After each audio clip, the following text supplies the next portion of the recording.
E hoje é dia de mais um Ferro Respostas.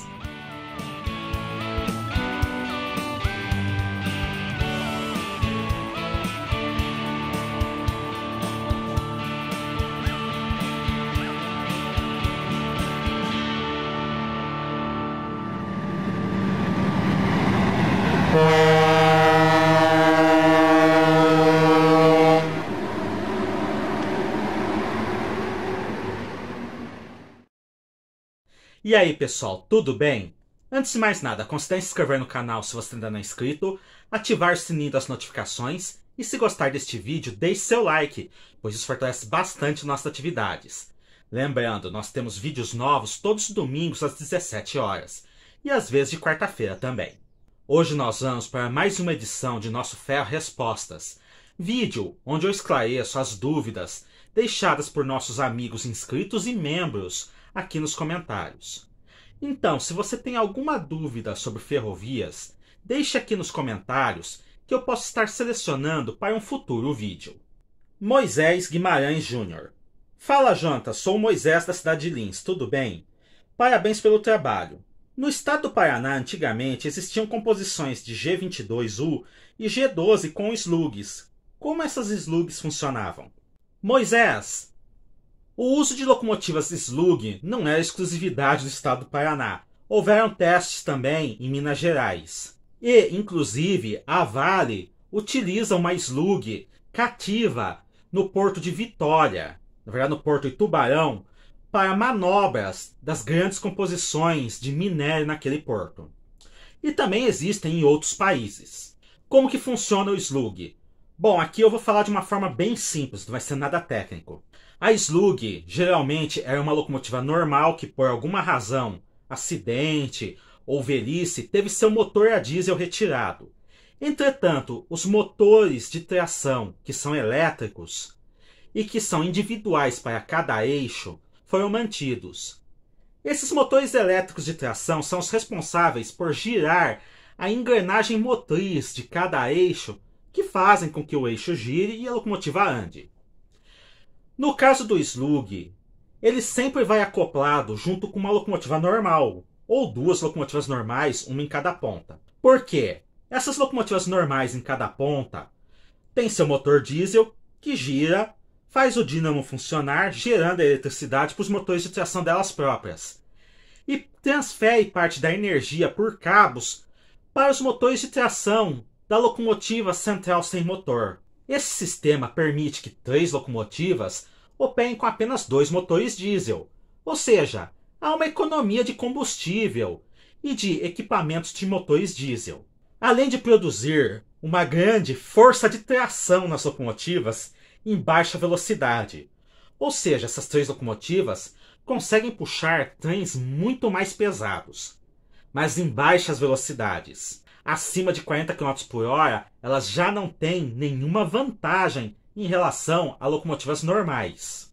Na verdade, elas nem conseguem fazer velocidades maiores, justamente porque, com apenas 2 motores diesel em operação, eles não têm força suficiente para gerar velocidade.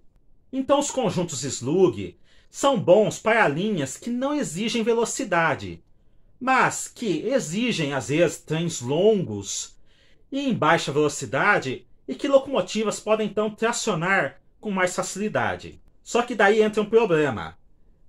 As slugs acabam ficando presas apenas a esses trechos. Se elas saem para um trecho de linha principal, elas acabam atrapalhando o tráfego na linha principal, justamente porque elas não têm velocidade. Ao contrário de uma locomotiva comum, que pode fazer tanto o tráfego rápido na linha principal, quanto um tráfego em baixa velocidade num ramal.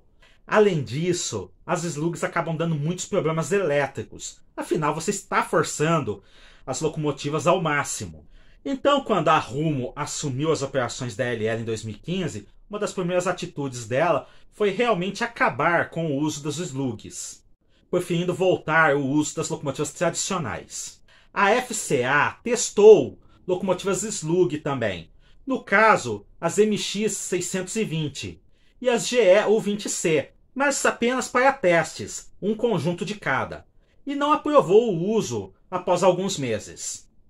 E como eu já mencionei, A Vale tem na Estrada de Ferro Vitória-Minas um conjunto cativo de 2 G12, o chamado conjunto MAT, que no fundo é o conjunto Slug, que é cativo do porto de Tubarão para manobrar as grandes composições de minério naquele porto.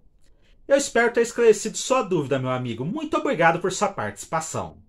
Jaime de Souza. Jonatas, cordiais saudações. Por favor, a extinção dos trens de passageiros de médio e longo percurso foi um processo irreversível gerado pela privatização da malha ferroviária? Jaime, é uma resposta muito complicada, porque, exceto pelo Brasil, apenas o México seguiu essa receita de pegar a ferrovia estatal nacional, fatiar ela em várias malhas, leiloar a operação para empresas concessionárias durante um período de X anos, mas apenas para serviço de cargas e praticamente extinguir o transporte de passageiros. Nenhum outro país do mundo, pelo menos de grandes dimensões, fez isso. Ou o transporte de passageiros também foi privatizado e continua operando, ou ele continua nas mãos do governo. No caso do Brasil, da forma como a malha foi concessionada e os contratos de concessões feitos, sim, é um processo irreversível.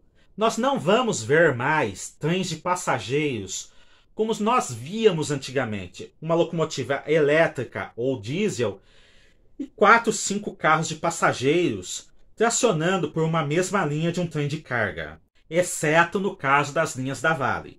Do jeito que a malha foi concedida, o que vai acontecer é a volta dos trens de passageiros aos poucos, a começar, espero eu, pelo São Paulo-Campinas e outros que estão em estudo, só que em linhas eletrificadas segregadas, ou seja, não vão compartilhar as linhas com tráfego cargueiro ou tráfego metropolitano.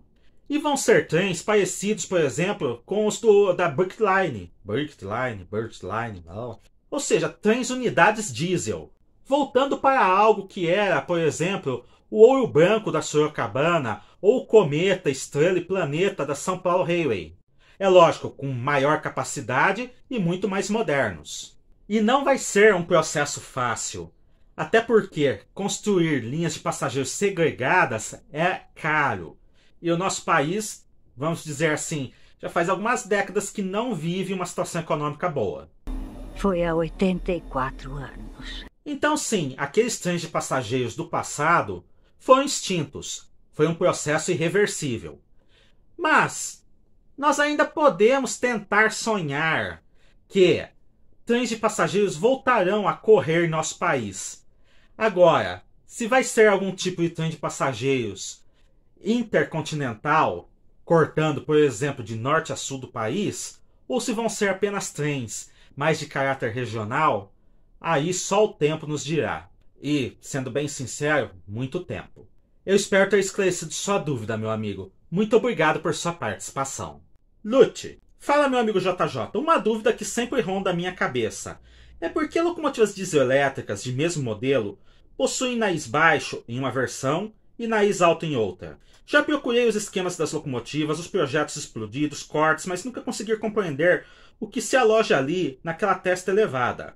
Uma vez mais, obrigado.